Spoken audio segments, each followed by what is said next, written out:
కాకినాడ జిల్లా ప్రత్తిపాడు నియోజకవర్గం ఏలేశ్వరం మండలం ఎర్రవరం గ్రామంలో బాలాజీ వాయుపుత్ర ఆటో యూనియన్ సంఘాల ఆధ్వర్యంలో ఆటో కార్మికులు నిరసన చేపట్టారు. మహిళలకు ఉచిత బస్సు పథకం కారణంగా ఆటో కార్మికుల కుటుంబాలు రోడ్డున పడ్డాయని వారు ఆవేదన వ్యక్తం చేశారు. స్త్రీ శక్తి పథకంలో భాగంగా మహిళలకు ఉచిత బస్సు సౌకర్యం వల్ల ఆటో కార్మికులు ఆర్థికంగా తీవ్ర ఇబ్బందులు పడుతున్నారని తెలిపారు. తాము ప్రభుత్వ పథకాలపై ఆధారపడకుండా స్వతహాగా ఉన్నత చదువులు చదివి ఆటో ద్వారా జీవనోపాధి పొందుతున్నామని చెప్పారు. ప్రభుత్వ పథకాలకు తాము వ్యతిరేకం కాదని స్పష్టం చేస్తూ ముఖ్యమంత్రి చంద్రబాబు, ఉప ముఖ్యమంత్రి పవన్ కళ్యాణ్ ఆటో కార్మికులకు న్యాయం జరిగేలా చర్యలు తీసుకోవాలని విజ్ఞప్తి చేశారు. మేము గవర్నమెంట్ ని కోరుకుంటున్నాము.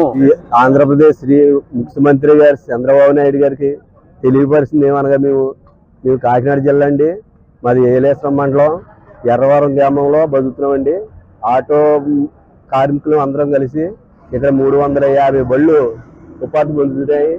దానికి మీరు ఈ ఫ్రీ బస్సు ఫస్ట్ నుంచి కూడా మీరు పెట్టారండి.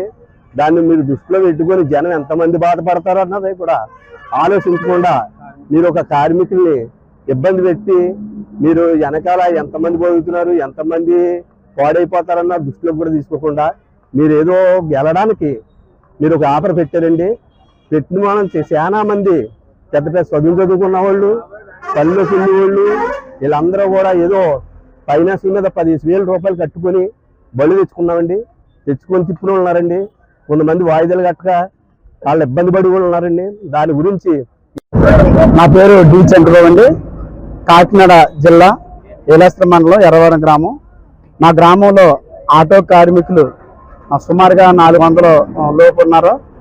అయితే ఈ యొక్క స్త్రీ శక్తి ద్వారా ఆగస్టు 15వ తారీఖు నుంచి ప్రారంభించినట్టే ఈ యొక్క ఫ్రీ బస్సుల వల్ల మేము చాలా ఇబ్బందులు ఎదుర్కొంటున్నాము. ఎందుకంటే ప్రభుత్వ కార్యక్రమాలకు కానీ ప్రభుత్వ పథకాలకు కానీ మేము ఎటువంటి వ్యతిరేకం కాదని మేము తెలియపరుస్తున్నాము. మేము ఈ దినాన్ని మరి ఈ యొక్క 3 రోజులు 4 రోజుల్లోనే చాలా ఇబ్బందులు ఎదుర్కోవాల్సి వస్తుంది. మరి మాకు ఎటువంటి ఉపాధి కల్పించడం, లేకపోతే మాకు ఏదైనా సహకారం ప్రభుత్వం ద్వారా అందించడం మరి అనుగ్రహిస్తారని మేము కోరుకుంటున్నాము. మరొక మాకు ముఖ్య విషయం ఏంటంటే, మేము చాలా మంది ఆటో కార్మికులు రోజుకి 800 దగ్గర నుంచి సుమారుగా ఒక 1000 కానీ 700 కానీ సంపాదిస్తున్నాం. ఈ రోజు ఏమీ లేని పరిస్థితులు. మేము ఒకవేళ రిపేర్ వస్తే ఆటోని మెకానిక్ షెడ్ తీసుకెళ్తే కొన్ని వేల రూపాయలు అవుతున్నాయి. ఫైనాన్స్ కూడా కట్టవలసుకుంటే ఇబ్బందులు ఉన్నాయి మాకు. అలాగే ఇంటర్లు కూడా కట్టుకుంటున్నాము. మేము డిగ్రీ, ఐటీ, అలాగే ఇంజనీరింగ్ కూడా చేసినట్టు వారు ఉన్నారు. చాలా మంది మేము ప్రభుత్వం మీద ఆధారపడకుండా ఈ ఉపాధిని మాకు మేమే కల్పించుకుంటూ ముందుకు మేము కొనసాగుతున్నాము.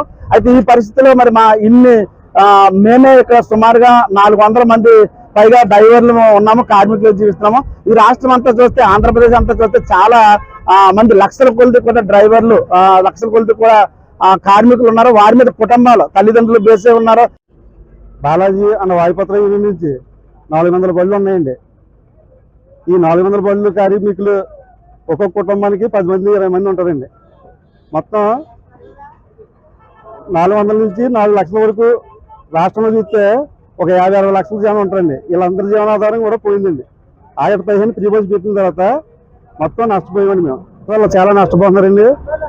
ఈ 400 బళ్ళు కుటుంబాలు కూడా ఇంట్లో ఇళ్ళ కాడ ఉన్న కుటుంబాలు ఉంటారు కదండి, ఇంకా 10 మంది 20 మందిని వాళ్ళు కూడా నష్టపోతున్నారు. ఎందుకంటే